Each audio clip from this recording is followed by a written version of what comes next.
So once again, good morning to all. So today our topic is good morning. So introduction to human anatomy and physiology. Okay, so human anatomy, it is a branch of biomedical science. It can deals with the study of size, structure, shape, location of organs of the human body.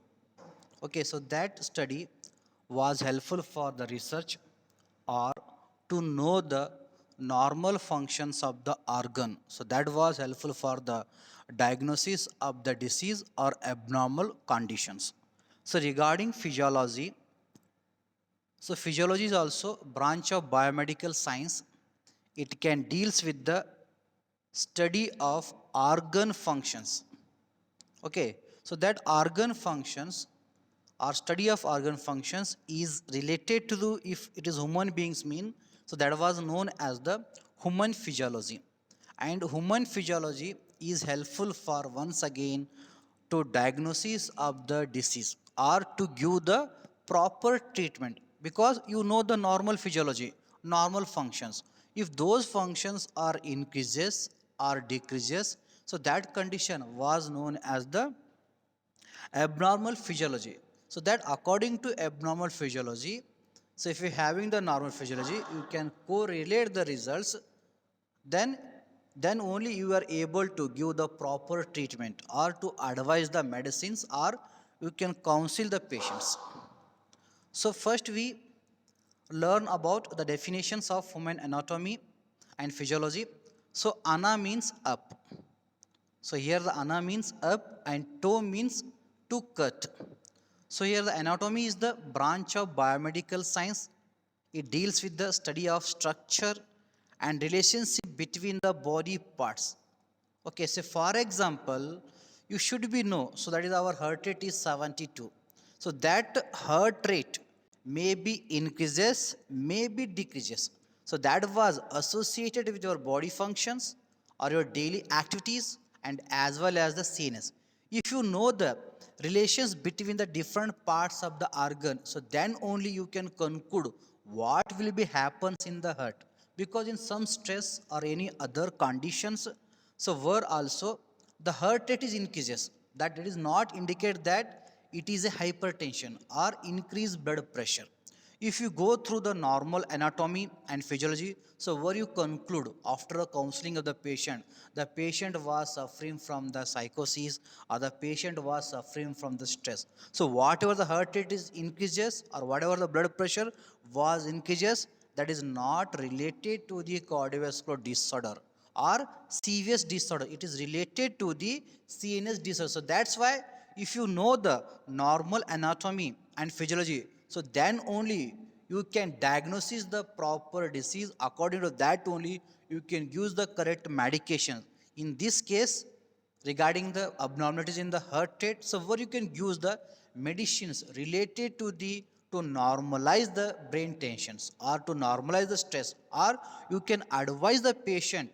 So according to that your patient counseling point or your hints, so where the patients can free from the stress. If he is free from the stress means, then the heart is normalized and he is free from the that is serious disorders. So here the anatomy, it mainly divided into three branches. So the first one is the that is gross anatomy. It is also known as the macroscopic anatomy. It is a study of body parts which is visible to the naked eye, such as heart or bones, eye or your skin physiology. Okay, so whatever the study regarding, so that can visible to the our naked eye. So that type of anatomy or category was known as the macroscopic anatomy or gross anatomy. It is one of the branch of the human anatomy or anatomy. And second branch is a histology. So it is the study of tissue at the microscopic level. Okay, the study of tissue at microscopic level is also helpful for the diagnosis of the disease or diagnosis of the cancer or to find out the abnormalities in the organ by going through the normal anatomy of the tissues. So that study was known as the histology. Okay, so then the third branch is a cytology. It is also known as the microscopic anatomy. It is study of cells at microscopic level. It is one of the important branch of the anatomy, because if you know the normal anatomy of cell means, so then only if any structure changes or any molecule, if it changes in the cell mean, that can give to you the clue regarding the any abnormalities or that person was suffering from the diseases. Okay, so regarding second one is the human physiology. So physio means nature and logy means study. So here physiology is also a branch of the biomedical science. It can deals with the study of functions of body parts and as well as the body as a whole. So that is a study how the body parts can be work, or whole body how it can be correlated to the work. So that study of functions of body parts associated with the body system is known as the physiology. If you know normal physiology, then in the future it is helpful for the to find out the risk factors or symptoms. You know, so our body temperature is the around 37 degrees centigrade. If it is increases means, so that indicates you are suffering from the high fever. If it is decreases means, that indicates you are suffering from the hypothermia. So according to that, if you know the normal physiology, so then only you can find out the risk factor, symptoms, or you can find out the that is abnormal condition. Then according to that only you are able to prescribe the medications. That's why so human anatomy and physiology, it is the basement of the each and every medical studies, including your pharmacy and pharmacy. If you are familiar with human anatomy and familiar with the physiology means, it is easy to counsel the patient and easy to give the correct medications to the patients. Otherwise, you do not know the normal physiology and normal anatomy or associated organ functions. So then where you are fail to counsel the patients or to give the correct medication. So that's why you should be familiar with the human anatomy and as well as the human physiology. It will be in the future. It is helpful for to study to you regarding the patient counseling or to work as a clinical pharmacist or pharmacologist.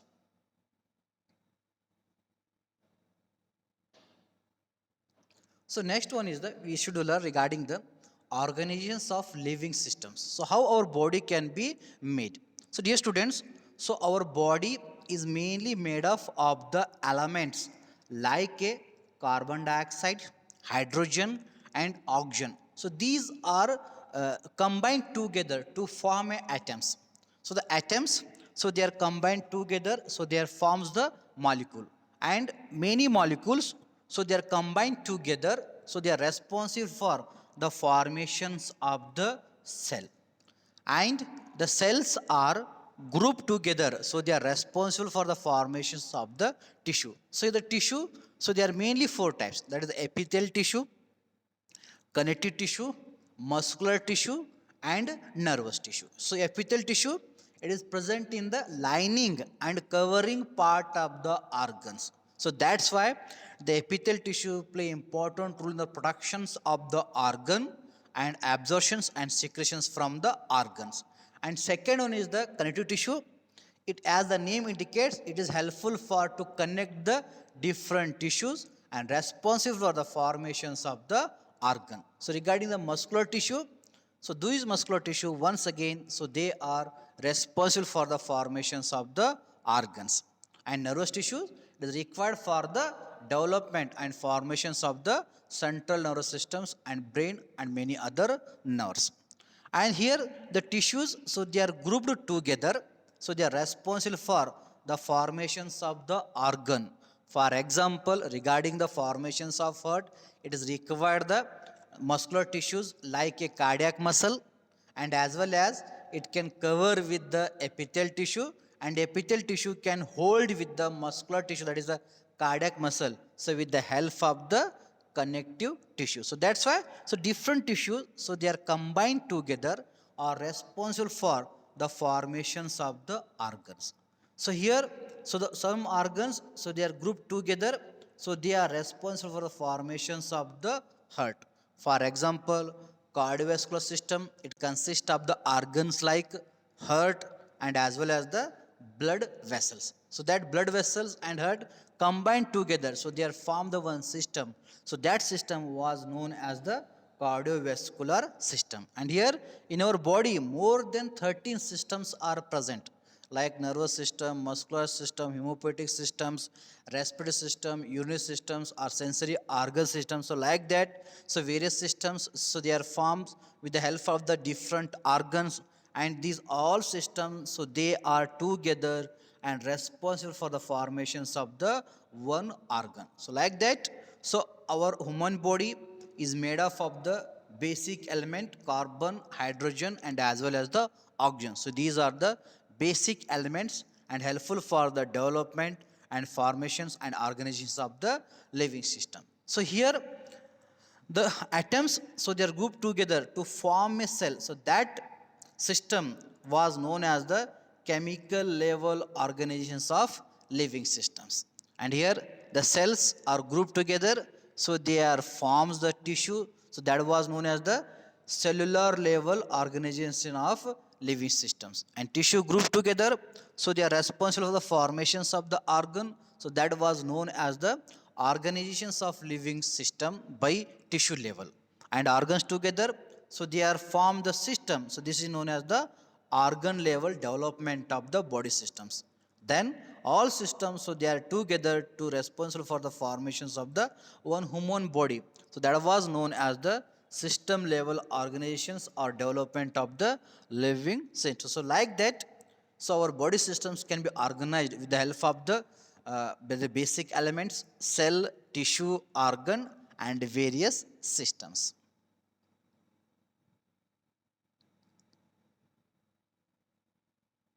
So next one is the homeostasis.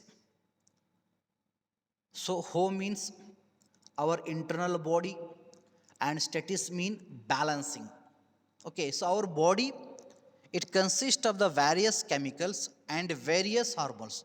So our body major function is it always keep the hormones levels and chemical levels and molecule level in the normals. So that process was known as the homeostasis. And homeostasis is occurs with the help of the various organ system.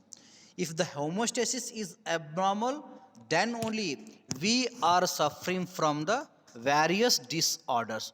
For example, if in the blood the sodium bicarbonate level was decreases, it is responsible to cause of the respiratory acidosis because of blood pH is 7.4. If in the blood the sodium bicarbonate its level or its secretion is less, then on that time the pH of the blood become the acidic. So that condition was known as the respiratory acidosis. So that was also normalized by our body with the help of the brain and with the help of the GIT and with the help of the urinary system. If it is not happen, if it is not corrected, so that condition is responsible to cause of the abnormals or disorder of the organs.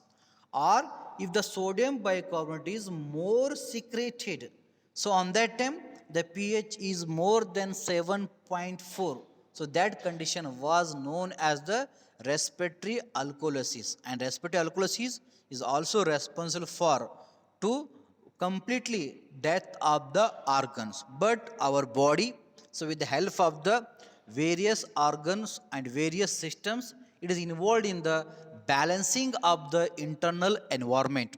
So that condition or that process was known as the homeostasis. Once again, homeo means internal environment of the body. Okay, stasis means balancing. That is the balancing of the blood glucose level, balancing of the blood pressure, or balancing of the hormone levels, or balancing of the pH of the blood. So that was all considered as the homeostasis. And here the homeostasis was regulated by two mechanisms.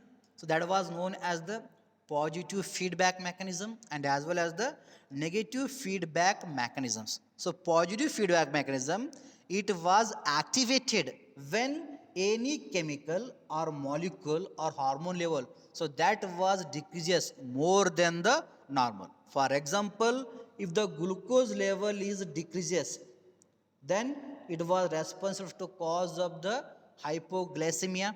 Okay, so in our body, in the blood vessels or in the blood, so various sensory receptors are present. So their work is, so they detect the chemical compositions of the blood. Example is a chemoreceptor. Its major function is it can detect the chemical composition of the blood. So if the blood glucose level is decreases means, so that was detected by the sensory receptor. So they are send information to the brain towards the cerebral cortex. Then cerebral cortex, it can receive the message from the sensory neurons or sensory nerves, and it can be integrated what will be happens in the internal environment, where it can read the message, it can conclude so glucose level is decreases in the blood. So due to that, the person is suffering from the hypoglycemic shock or hypoglycemia. So due to that, the person was suffering from the mental clouding or decrease the concentrations of the work, and also decrease the memory, and he is suffering from the irritability. Okay, so where that CNS, cerebral cortex, it can integrate the message, and according to integrated message, it can create the one new message regarding what can be do by the body.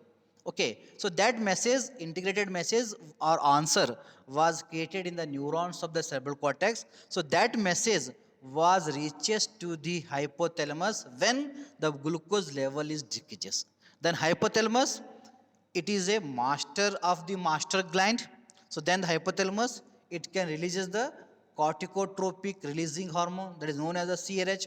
So this hormone, it can reaches to the pituitary gland. So then the pituitary gland is known as the master gland. Then the pituitary gland, it can releases the ACTH. Then ACTH enter in the blood, acts on the adrenal cortex. So these are present on the calf of the kidney.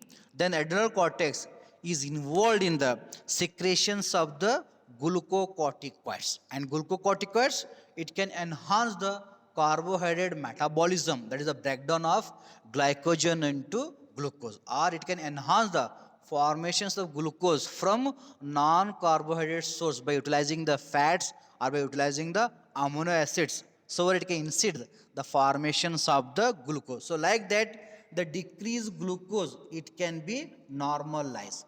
Still the process was continue. Then once again, the glucose level was increases because of more secretions of the glucocorticoids regulated by the hypothalamus. On that time, so another system was activated. So that system can decrease the increased level of the glucose. So that phenomena or mechanism was known as the negative feedback mechanisms. So once again, the sensory receptor, so they are send message to the hypothalamus regarding so glucose level is more than the normal. So then that integrated message came from the cerebral cortex to the hypothalamus. Then the hypothalamus, it can stop the release of CRH. So lack of CRH, the glucocorticoids cannot be synthesized or released.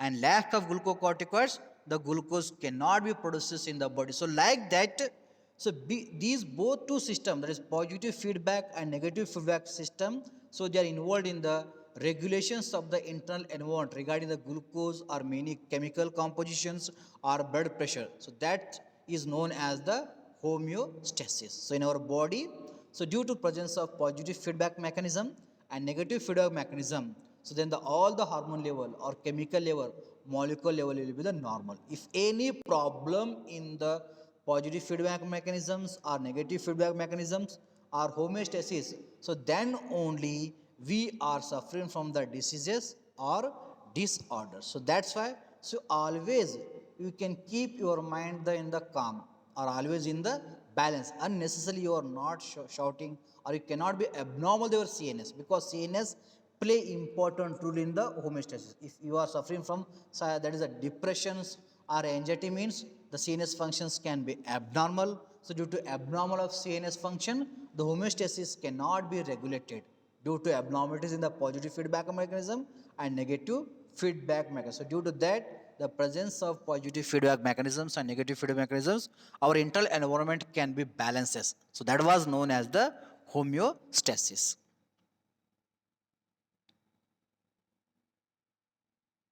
So regarding the scope of anatomy and physiology, so study of anatomy and physiology, so that was helpful for to publish the research articles. Okay, if you know the correct anatomy physiology, then only what happens in the research after your administration of the new drug, so then only you can conclude. If you know that is the heart rate is 72, okay, if the person was suffering from hypertension means on that time the heart rate, the blood pressure increases, then that is, if you know means, then only you can conclude after administration of drug what will be the happens. If you do not know normal blood pressure and normal heart rate, then you are given the drug, then where you cannot be concluded. So due to that, you cannot be publish the research articles and your hypothesis and your therapy and your idea. So that's why the study of human anatomy and physiology, it was helpful for the medical professional to produce the or to publish the scientific research articles. It is one of the main scope of the anatomy and physiology. And anatomy and physiology, it also help the clinical professionals regarding medical as well as healthcare practitioner, students and researchers to know the what is the normal positions of the organ, size of the organ, shape of the organ, and as well as the functions of the organ. So according to that only, so they are able or their ability was developed to diagnose the abnormal condition. So that's why the study of human anatomy physiology, it is mainly helpful for the various medical healthcare practitioners, students and researchers for the diagnosis and predictions in the therapy after administrations of the drug or after administrations of the any therapy or idea. Okay, so next scope, the the study of human anatomy and physiology also help to know the structure and functions of the body system. So how the organs will work, how the organ systems can be work, or what is the functions of system. So that also you should be know with the help of the study of anatomy and physiology. And second one, the study of anatomy physiology is also helpful for to build the foundation to advance scientific, that is to advance the scientific studies. It is one of the basement for the research or advanced scientific study. If you know the normal anatomy physiology, so then only so new ideas, so new conditions that was developed, you can your confidence level can be increased. So that's why study of anatomy physiology is one of the basement subject for any research or for any medical professionals. So next one is the, it is a gateway to career in the health related fields, mass therapy and athletic training. If you know the how the mass, that is the muscles can be built up, so then only you can use the athletic training to increase the performance of the athletics. You should not know what is the need of for muscles to improve the strength, so then where you cannot give the athletics trainings. And as well as it is helpful for to make the career in the health related fields like medical coding or clinical research or toxicologist, pharmacologist. So that was also, this HAP is helpful for to build your career or develop your career in the health related fields. Okay, so next one, it is also helpful for to know the parameters to normal health. Okay, so what are the parameters? So they are present in the normal health. If you know very well means, so then only you can identify the signs. So then only you can correlate the symptoms. So when the patient visited to you, if you tell to you regarding the symptoms, so according to that symptoms only you can diagnose what will be happens in the patients or what patient can be suffering from the diseases or disorders. Okay, for example, if any smell in the oral cavity regarding the oily or regarding the garlic, that patient cannot be eat the garlic, still he is suffering from the garlic smell. If you know very well the normal anatomy and physiology of the oral cavity means, so then only you can properly diagnose what will be happens. Okay, if you very well you have the knowledge regarding the oral cavity means, so then you easily diagnose some is problem in your digestions or some problem in the liver. Okay, so if any problem in the liver or any problem in the GIT tract regarding the digestions of the whatever the food you are intake, so then only that person was suffering from the bad smell in the oral cavity. So that's why if you having the knowledge regarding the normal parameters of the health, so then only you can diagnose the proper condition. Otherwise, if you do not have any knowledge means, so on that time you can directly you can use the that is the wrong medication regarding the oral treatments. But that is actually need to improve the digestions or to improve the functions of the liver. So that's why, so study of normal parameters during through the study of human anatomy physiology, it is helpful for proper diagnosis of disease and helpful for to give the proper therapy for the medical practitioners. And as well as the study of anatomy and physiology, it is also helpful for predictions of the disease. Okay, so it is helpful for mainly to predictions of the diseases, because if you know the normal weight of kidney or normal weight of liver and normal conditions of the liver, so when you are going through the blood parameters, so then only you can diagnose the disease. For example, if you know the normal level of SGOT and SGPT, so these are the two hormones, that is alkaline phosphate, so they are pyruvate transaminase, so they are mainly present in the blood, so around 40 microgram per deciliters. Okay, if you going through the blood profile, so where, so these hormone level was increases, so that includes somewhere the organ was fail.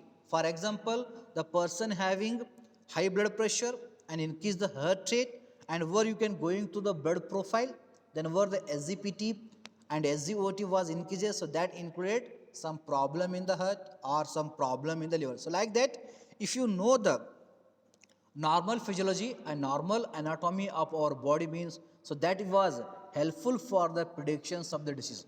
And another example, if you know the normal physiology of your skin, it is the daily, if once again if any abnormalities or you are working in the polluted environment where unnecessarily the moles can be appears on the skin, so actually on our skin the moles are appear, so they are the black in color, but that was not in the black in colors. Okay, it is another color is there. Okay, so that indicates, so that person was suffering from the skin cancer or any cancer in the body. If you know normal physiology of skin, so then only the early conditions you can identify the occurrence of the cancer, and early stage you are able to give the medication. So that's why, so the study of human anatomy physiology is the foundation subject to the any research or any therapy. It is mainly helpful for the clinical professionals as well as the medical professionals. So now we learn regarding the basic terminology. So there comes under the subject human anatomy and physiology. First one is the directional term, that is anterior and posterior. So anterior, which describes the structure at the front, that is the anterior, and back, that is the posture of the body. Okay, if any organs which is present in the front of the another organ means, so that position is the anterior positions. If any organ inside the body, so they are present in the back of the another organ, so where you describe like a this organ present posterior to the that organ. Okay, for example, the toes are anterior to the heel. Okay, whatever toes are there, so they are present in the front of the heel, so that's where they are explain the, or they are using the word like the anterior. Another example is the popliteus is posterior to the patella. It means the popliteus, it is present behind the patella. So like that, so these directional terms commonly used in the human anatomy physiology regarding the to relocate the locations of the organ regarding anterior and posterior. So another directional terms or terminology like a superior and inferior, which describe a position above, that is a superior, or below, that is inferior to the another part of the body. If organ, particular organ, if it is present in the above, so where the locations can located with the help of the, so this organ present superior to the that organs. For example, the lungs, so they are superior to the heart, or the abdominal cavity, so they are inferior to the heart. It means the abdominal cavity or pancreas, so they are present just below the heart, or lungs, so they are present above the heart. For example, orbits, so they are superior to the oris, and pelvis, so they are, it is inferior to the abdomens. So next directional terminology, that is the proximal and distals, which describe the positions, so that closer or further distance from the trunk of the body. If it is closer to the,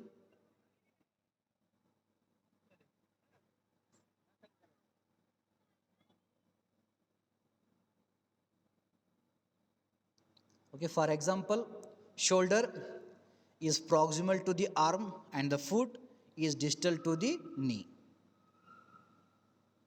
So next terminology regarding superficial and deep, which describe the structure are closer to, that is superficial, or further from the deep, that is the structure of the body. Okay, if it is present superficially near to the surfaces, that is in the superior location. If it is present deep of the skin, below the skin, in the under deep, so that is known as the deep. For example, skin superficial to the bones and brain is deep to the skull. Sometimes profound is used for the synonyms with the deep. Okay, next one is the medial and lateral, which describe the position that closer to the medial line of the body. So that is known as the medial. That is your body. Exactly, you can divide into two parts. There is right and left. If it is present closer to the center line, so that is the location of that organ is the medial. If it is away from, further away from the medial line of the body, word they are using the lateral word. For example, nose is medial to the eyes and thumb is lateral to the other fingers. Okay, so next one, the directional word is the ventral and dorsal, which describes structure derived from the front, that is known as the ventral, then back, that is dorsal of the embryo before the limb rotations. Next one is the cranial and caudal, so which describe the structure close to the top of the skull. If the organ near to the skull, so that is known as the cranial, that is the directions or location. If it is present bottom of the body, so that is known as the caudal locations. So where they are using the cranial, it indicates that organ is near to the skull, and caudal, so that organ is below to the skull or below the bodies. So next one is the body planes and sections. So our body is divided different parts for the study of or to relocate the that is locations of the organ. So the mainly that is the sagittal.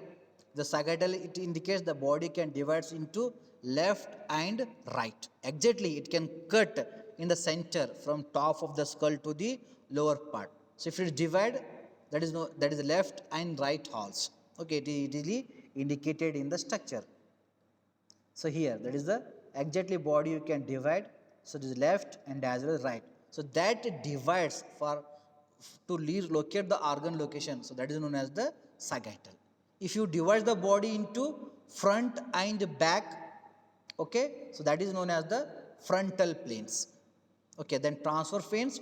So it divides the body into top and as well as the bottom. If you are for study purpose, if you are using the transverse word means, so where you can divide the body, that is the top transverse and bottom transverse. If you are using the word top transverse, you can study the top transverse sections of body means you always study the upper part of the body.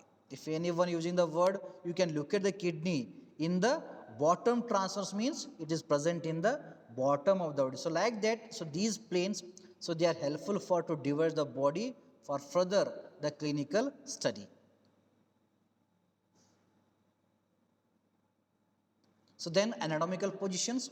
So our body mainly divided into different anatomical positions like supine, prone, right lateral, recurrent and left lateral recumbent. Each position used to different medical circle. This is known as the first one. This is known as the supine position. That is the lying on the bed up to face should be the toward the sky. The patient is lying on the bed, the face toward the that is the sky. So that portion was known as the supine. So this supine portion is helpful for the observations of the upper part of the or front part of the body under the clinical study. Then prone position means lying back.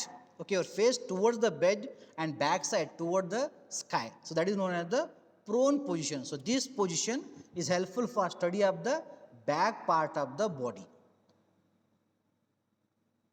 Then light lateral recurrent, the lying on the right hand. So that portion